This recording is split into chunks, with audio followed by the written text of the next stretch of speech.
Astaghfirullah. Bismillahirrahmanirrahim. Assalamualaikum warahmatullahi wabarakatuh. Bihamdillahi wassalatu wassalamu ala rasulillah wa ala alihi wa sahbihi wa mawalah wa la hawla wa la quwata illa billahi wa ba'du. Alhamdulillah, di malam hari ini kita bisa duduk di tempat insyaallah dimuliakan Allah subhanahu wa ta'ala. Dan sebagaimana biasa setiap malam Senin ba'da salat Isya kita mengadakan kajian di tempat ini. Dan tema di malam hari ini tema yang sederhana tapi penting. Kita akan bicara soal obat untuk mengobati malasnya kita melaksanakan sholat. Memang pembahasan ini sederhana, tetapi sangat penting kita bahas. Karena walaupun sholat itu ibadah rutinitas yang biasa kita lakukan, tapi akibat meninggalkan sholat atau lalai tentang sholat ini berakibat fatal kepada agama kita. Bisa saja sampai kepada fasik, bahkan sampai kepada kekufuran. Ma'asyiral muslimin wal muslimat rahimani wa rahimakumullah. Untuk memuqaddimahi pembahasan di malam hari ini, saya ingin membacakan satu ucapan Al-Imam Ibnul Qayyim rahimahullahu ta'ala dalam kitabnya Tibun Nabawi, di mana kitab ini menjelaskan tentang cara pengobatan Nabi sallallahu alaihi wasallam. Lah di antaranya salat itu manfaatnya adalah mengobati penyakit. Kita baca perkataan beliau baru kita jelaskan. Berkata Imam Ibnul Qayyim rahimahullahu ta'ala, as-salatu majlabatun lirrizqi hafidhatun lisihhati dafi'atun lil adha matradatun lil adwa mukawwiyatun lil qalbi mubayyidatun lil wajhi mufrihatun lin nafsi mudhibatun lil kasali munashitatun lil jawari mumiddatun lil quwa syarihatun lis sadri mughadhiyatun lirruhi munawwiratun lil qalbi hafizatun lin ni'mati dafi'atun lin niqmati jalibatun lil barakati mub'idatun minasy syaitani muqarribatun minar rahmani. Perhatikan perkataan Imam Ibnul Qayyim rahimahullahu ta'ala. Salat itu pertama bisa mendatangkan rezeki. Jadi salat itu bisa mendatangkan rezeki. Dari sini kita tahu bahwa salahnya prasangka orang yang menganggap salat itu bisa mencegah rezeki.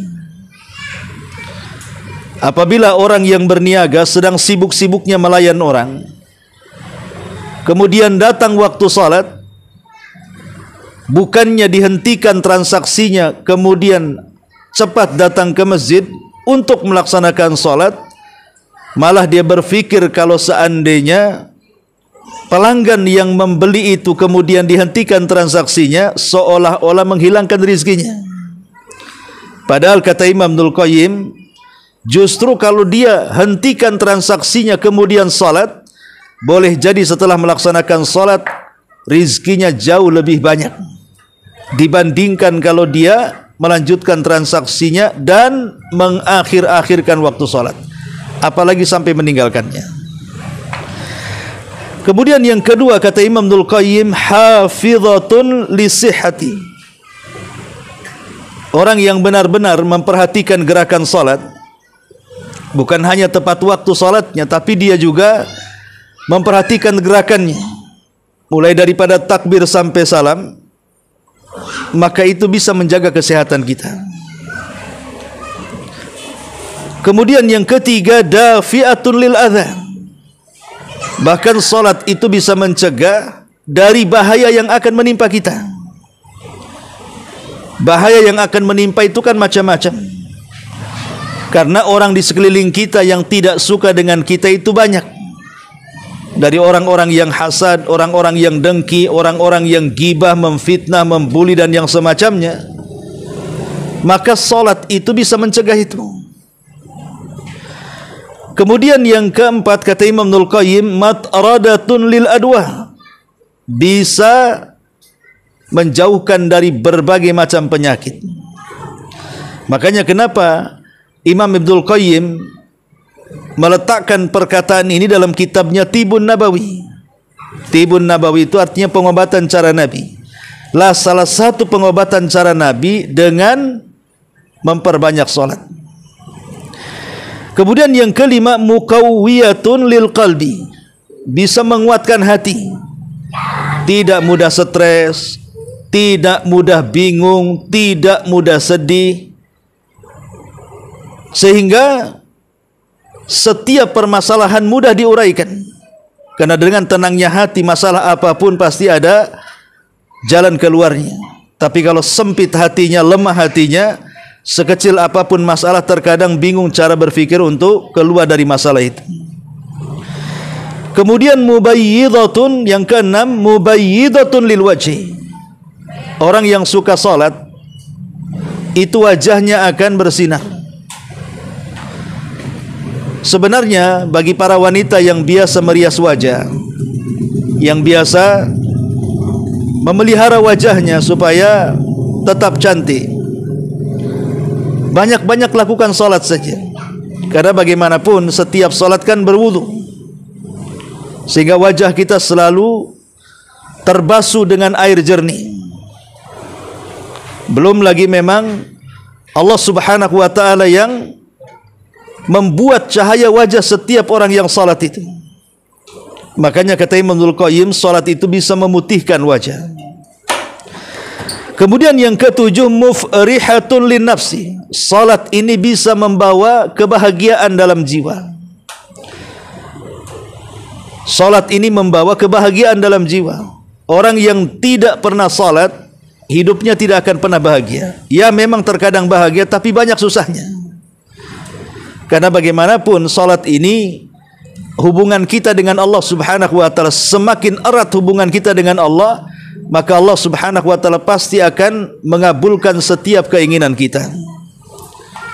Kemudian yang nomor 8, mudhibatun lil kasal. Salat ini bisa menghilangkan perasaan malas. Jadi orang-orang yang jauh daripada salat dipastikan dia malas. Terutama salat subuh. Orang kalau bangun di waktu subuh dan tidak tidur sampai terbit matahari, walaupun terkadang ada ngantuk-ngantuk sedikit, siangnya dia rajin, badannya tidak ada yang sakit. Tapi kalau dia meninggalkan subuh, walaupun boleh jadi tidurnya sampai jam 10 sekalipun, maka dia akan merasakan perasaan malas itu. Dan itulah keajaiban salat. Ya. Kemudian yang nomor 10, munasyitatun lil jawari. Bisa menggerakkan jiwa. Ada harapan sehingga badannya gerak. Kemudian yang nomor 11, mumiddatun lil quwah. Bisa menambah kekuatan. Orang yang salat itu menghadapi masalah, pasti dia akan dihadapinya. Tapi orang yang tidak pernah salat, terkadang menghadapi masalah itu sudah bingung duluan, tidak berani menghadapinya. Yang nomor 11, nomor 12, syarihatun li sadri. Salat itu bisa melapangkan dada. Kemudian yang nomor 12, mughaddiyatun lirruhi. Dan salat juga sebagai suplemen jiwa. Kalau badan itu suplemennya makan 3 kali, kalau ruh itu suplemennya dengan cara salat. Begitulah cara kita kasih makan ruh itu. Kemudian juga yang selanjutnya, yang nomor 13, munawwiratun lil qalbi, bisa membuat hatinya bercahaya. Hafidhatun lin ni'mati, bisa menjaga nikmat. Dafi'atul lin nikmati, bisa mencegah bahaya. Jalibatun lil barakati, bisa mendatangkan barakah. Orang yang salat, keluarganya akan berkah. Kalau orang yang tidak salat, pasti tidak akan berkah. Satu saja dalam keluarga tidak ada yang salat, pasti banyak masalah. Ya. Mub'idatun minasyaitan, dan salat juga bisa menjauhkan dari gangguan syaitan. Orang yang sering salat maka tidak akan kesurupan, tidak akan mudah diberikan waswas syaitan. Dan yang terakhir kata Imam Ibnul Qayyim, muqarribatun minar rahman. Salat itu bisa mendekatkan kita kepada Ar-Rahman, Allah Subhanahu wa taala. Inilah perkataan indah daripada Al-Imam Ibnul Qayyim rahimahullahu taala. Ma'asyiral muslimat, muslimin wal muslimat rahimani wa rahimakumullah. Bicara tentang kenapa orang itu malas untuk melaksanakan salat, tentu ada penyebabnya. Dan tentunya juga ada obatnya. Kenapa orang bisa malas salat? Padahal salat itu kewajiban. Setelah 2 kalimat syahadat, jadi posisinya dalam rukun Islam itu dia posisi kedua setelah syahadat. Bahkan di mata para sahabat sendiri, tidak ada satupun perbuatan dosa yang bisa mengeluarkan pelakunya dari Islam kecuali orang yang meninggalkan salat.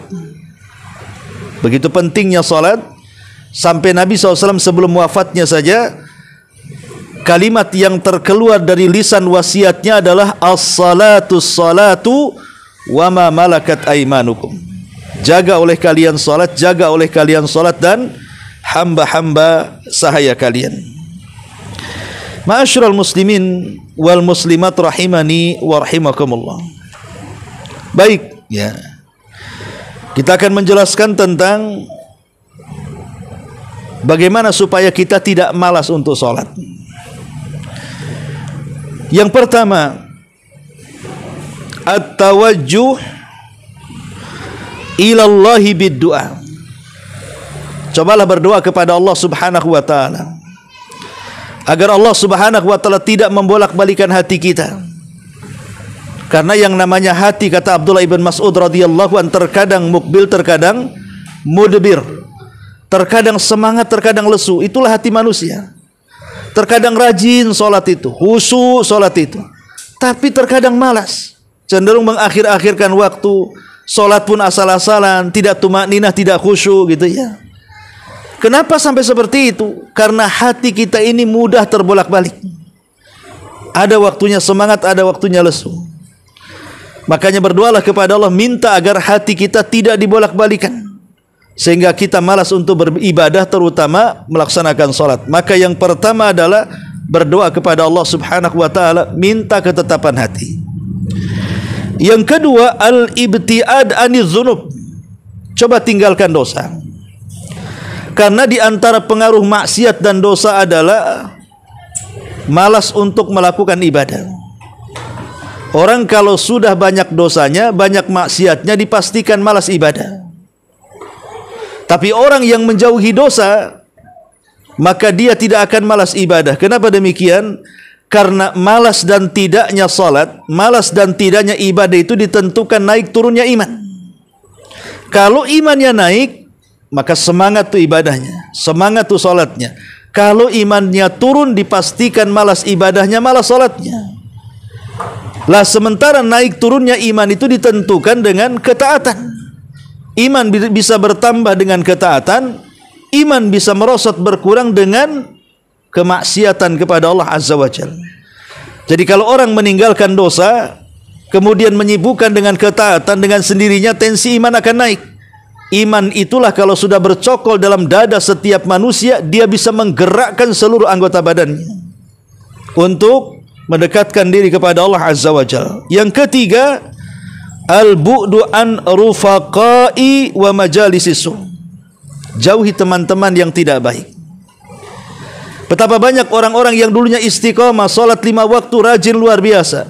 Sekali ketemu kawan yang tidak baik, mulai dia luntur.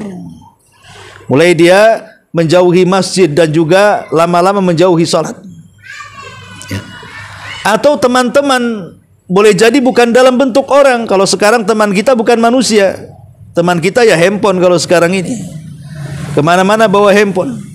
Lebih sayang dengan handphone daripada dompet. Orang ketinggalkan dompet, nanti saja diambil. Tapi kalau orang ketinggalan handphone di zaman sekarang, tidak bisa, harus diambil.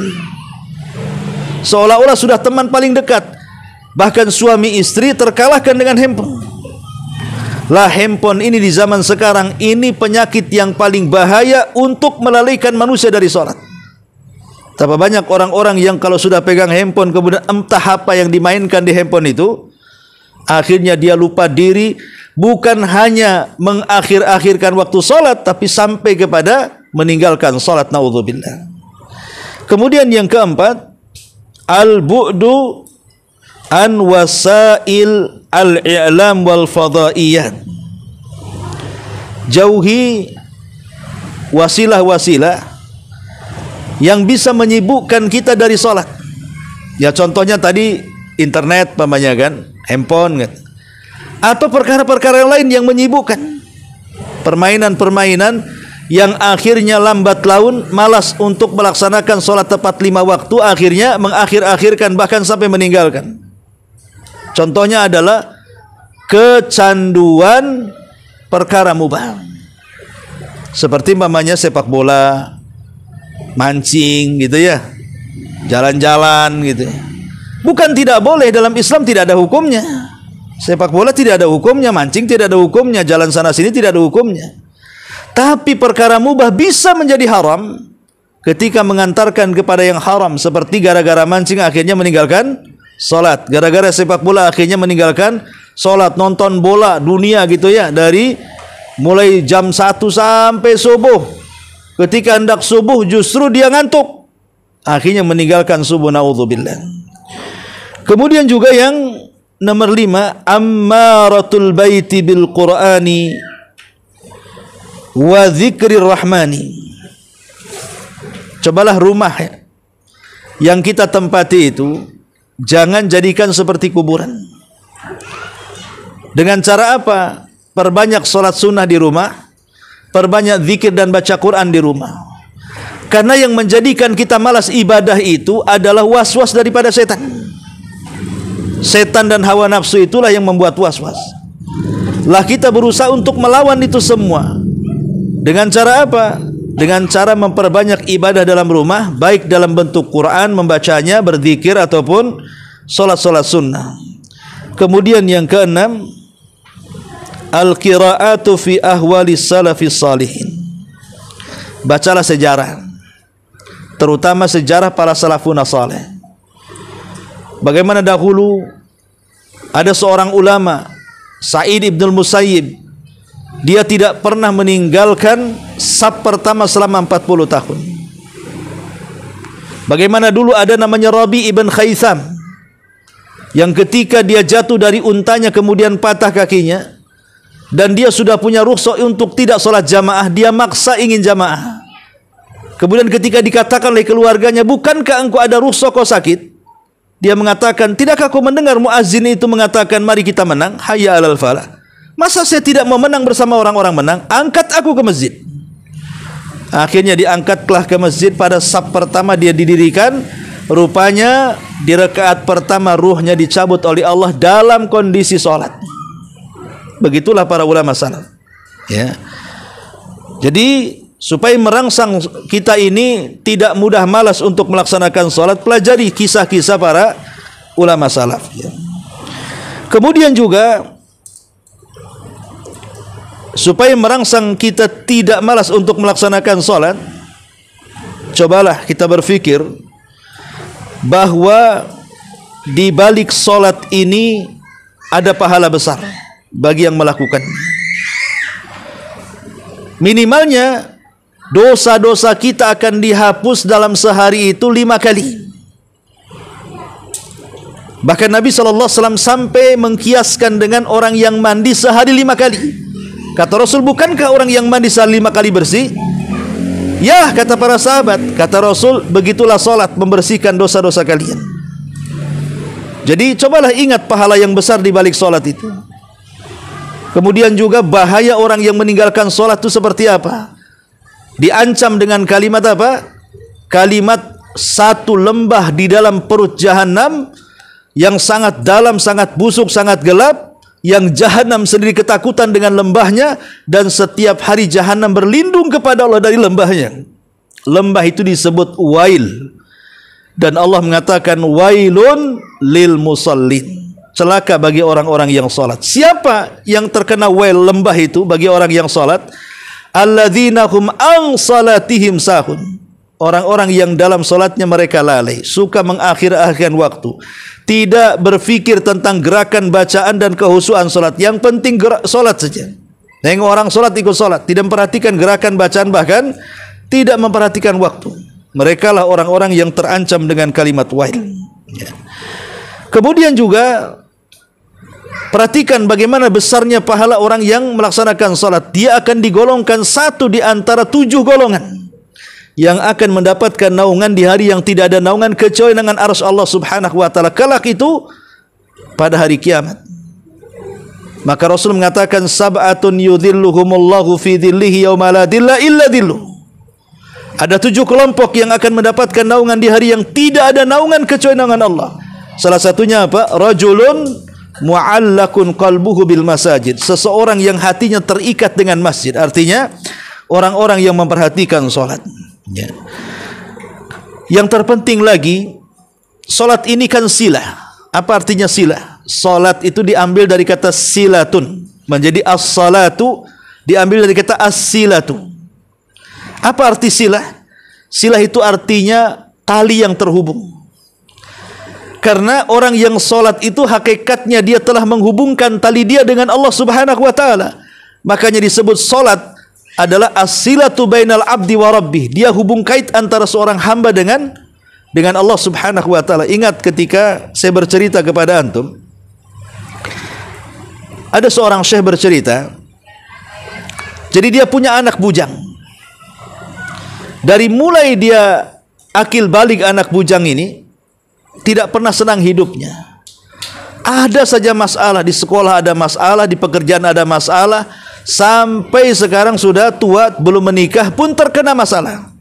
Sakit parah, sampai kemudian terduduk di pembaringan dan di kursi roda. Jadi ibunya coba bertanya kepada orang alim, kenapa hidup anak bujangnya itu selalu sial sejak balik sampai dewasa, tidak pernah ada senangnya. Apakah dia kena sihir sehingga nasibnya seperti itu? Jadi dia minta ibu ini kepada sang alim untuk meruqyahnya. Tapi sang alim tidak terburu-buru untuk meruqyahnya. Dia hanya bertanya kepada ibu tadi, apakah anak bujangmu pernah sholat? Kenapa syekh ini bertanya seperti ini? Ya, ada rahasianya. Jadi tidak langsung diruqyah, tapi ditanya, apakah putramu sholat? Katanya. Rupanya ibundanya mengatakan tidak pernah sholat wahai syekh, sejak akil balik sampai dia terduduk sakit tidak pernah sholat. Maka syekh ini mengatakan, itulah penyebab kehidupan anakmu tidak pernah bahagia. Bukan sebab kena sihir orang, tapi karena anakmu tidak sholat. Bagaimana orang yang tidak sholat kemudian hidupnya tidak bahagia? Ya, karena orang yang meninggalkan sholat itu bisa dilaknat. Coba bayangkan, bangun tidur dia tidak subuh, dia dilaknat. Nanti siang sedikit meninggalkan duhur, siang dilaknat. Kemudian sore sedikit asar tidak melakukan asar, dia dilaknat. Kemudian menjelang waktu malam maghrib tiba tidak melaksanakan maghrib, dilaknat lagi. Kemudian sebelum tidur dia meninggalkan isya, dilaknat lagi. Bayangkan 1 hari 5 kali dilaknat, macam mana akan bahagia hidupnya? Ya. Jadi orang yang meninggalkan solat sampai 5 kali berarti 5 kali dilaknat oleh Allah dan para malaikatnya. Macam mana orang dilaknat akan mendapatkan kebahagiaan? Jadi syekh ini mengatakan kunci kenapa anakmu tidak pernah bahagia karena anakmu tidak pernah sholat. Kalau ingin bahagia suruh dia sholat. Ya, jadi sholat itu termasuk silah. Dia bagian penghubung antara kita dengan Allah Subhanahu wa taala. Bahkan salat sendiri, ketika muadzin memanggil kita dengan panggilan Allahu Akbar, itu bukan panggilan biasa. Yang memanggil itu bukan muadzin, tapi yang memanggil itu Allah Subhanahu wa taala merintahkan kita untuk melaksanakan kewajibannya. Kalau kita anggap orang yang azan itu dia yang memanggil, saya kira kita tidak pernah datang ke masjid untuk sholat. Tapi kalau kita anggap bahwa muadzin itu hanya sebagai penyampai saja, bahwa yang memanggil sebenarnya Allah, supaya kita sholat, makanya di permulaan azan Allahu Akbar, Allah itu maha besar, kita ini kecil, maka tentu orang tidak mungkin tidak akan melaksanakan sholat, karena dia tahu panggilan ini panggilan Allah. Jadi kalau kita berpikir bahwa panggilan itu adalah panggilan muadzin, ya selamanya kita tidak akan ke masjid. Karena terkadang muadzin ini lebih rendah mungkin posisi dia di dunia, tapi ketahuilah dia lebih tinggi posisinya di hadapan Allah Subhanahu wa taala, karena dia akan mendapatkan pahala sejauh suara yang didengarnya dan sebanyak makmum yang salat di belakangnya. Itulah seorang muadzin, pahalanya besar, lehernya paling panjang pada hari kiamat. Ma'asyiral muslimin wal muslimat rahimani wa rahimakumullah. Bahkan kita tahu bahwa Allah menjadikan salat itu sebagai wasilah pertolongan. Jadi kalau kita ada masalah yang tidak bisa keluar dari masalah itu, rasanya dunia kiamat, karena sudah mungkin kalau benang itu sudah kusut, tidak tahu dari mana harus mencabut, harus mengurai. Pokoknya aduh kiamat, kiamat, kiamat. Karena saking besarnya masalah, saking kusutnya masalah, dia pun menganggap tidak bisa keluar dari masalah itu. Sebenarnya bisa keluar. Masalah seberat apapun bisa kita keluar. Caranya apa? Minta pertolongan. Dengan apa kita meminta pertolongan? Allah katakan wasta'inu bis-sabri was-salah. Mintalah pertolongan kepada Allah dengan cara apa? Pertama, sabar. Harus sabar menghadapi masalah. Yang kedua, salat.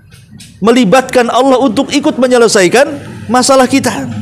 Sebab kalau Allah ikut campur tangan menyelesaikan masalah yang diturunkan kepada kita, Allah yang membuat masalah, Allah yang mengurainya. Kenapa kita harus pusing-pusing? Ya, jadi salat itu justru bisa menjadi tempat kita ini mencari pertolongan kepada Allah untuk menyelesaikan permasalahan. Makanya Rasul dikatakan Hudzaifah ibnul Yaman, kana Nabi sallallahu alaihi wasallam idza hazabahu amrun fazi'a ila shalah. Rasul itu kalau ada masalah besar, maka Rasul segera melaksanakan salat untuk menguraikan masalah-masalah tadi. Ya.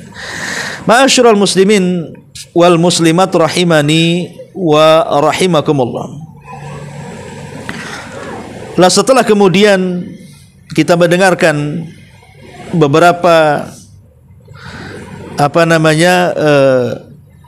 wejangan-wejangan dari para ulama di sini tentang pentingnya salat, bahwa salat ini juga bagian daripada rukun Islam yang kalau sampai ditinggalkan bisa kufur, dengan segudang keutamaan dan pengaruhnya. Maka apakah setelah kita mendengarkan hal ini kita masih juga meninggalkan salat? Maka saya kira tidaklah orang yang meninggalkan salat kecuali orang tidak berakal. Orang yang meninggalkan salat itu sebenarnya orang gila. Sebab kalau dia waras dan berakal dan dia tidak gila, pasti dia tidak mungkin meninggalkan salat. Hanya orang gila yang meninggalkan salat itu. Karena orang yang berakal itu tahu bahwa salat itu bagian daripada rasa syukur akan nikmat yang Allah anugerahkan kepada kita. Coba bayangkan di badan kita itu berapa banyak nikmat yang Allah berikan coba. Mata bisa memandang, telinga bisa mendengar, lisan bisa bicara, kaki bisa melangkah, tangan bisa digerakkan untuk mengangkat sana, mengangkat sini. Ya. Belum lagi kecantikan, ketampanan, belum lagi kemudian anak-anak, keturunan, pasangan, orang tua dan yang semacamnya. Belum lagi dari segi dunia, rumah, mobil, kendaraan, tanah dan macam-macam. Kita tidak bisa menghitung nikmat Allah. Wa in ta'uddu ni'matallahi la tuhsuha. Kalau engkau hendak menghitung nikmat Allah, enggak mungkin kehitung. Lah nikmat ini kan harus disyukuri. Lah salat ini adalah salah satu bentuk syukur yang paling agung akan nikmat yang Allah anugerahkan kepada kita. Makanya kenapa Nabi ketika ketahuan kakinya pecah-pecah oleh Aisyah gara-gara setiap malam dia sholat malam dan dia habiskan separuh malam atau sepertiga malam untuk sholat malam sampai kakinya akhirnya pecah-pecah. Aisyah mengatakan, ya Rasul, hentikanlah ibadah yang memberatkan kamu itu. Cukup aja dengan yang wajib-wajib. Seolah-olah Aisyah radhiyallahu an mengatakan kepada Rasul, ya Rasul, jangan seperti inilah keterlaluan. Jaga juga kesehatanmu. Jangan sampai kakimu rusak sehingga pecah-pecah berdarah-darah seperti ini. Tapi Nabi SAW membantah Aisyah dan mengatakan, ya Aisyah, afala akunu abdan syakura. Wahai Aisyah, salahkah saya menjadi hamba yang bersyukur kepada Allah? Biarkan saya sholat. Dari sini kita tahu bahwa sholat itu adalah seagung-agungnya syukur. Jadi kalau kita mensyukuri nikmat Allah, maka nikmat kita akan ditambah. Tapi kalau kita kufur dengan Allah, maka nikmat kita akan dikurangi. La, salat ini seagung-agungnya syukur, maka siapapun yang salat pasti akan diberikan banyak nikmat, sebagaimana perkataan Imam Ibnul Qayyim rahimahullahu taala di permulaan muqaddimah kajian tadi. Betapa indahnya salat dengan berbagai macam keutamaan yang disebutkan dalam Al-Quran atau hadis-hadis Nabi sallallahu alaihi wasallam. Wallahu alam, saya kira ini yang bisa sampaikan karena suara saya juga terbatas ya. Jadi mudah-mudahan ada manfaatnya dan mudah-mudahan bisa dengar juga dengan teriakan-teriakan saya. Kita tutup dengan doa kafaratul majlis. Subhanakallah bihamdika, asyhadu an la ilaha illa anta astaghfiruka wa atubu ilaik. Allahu taala alam.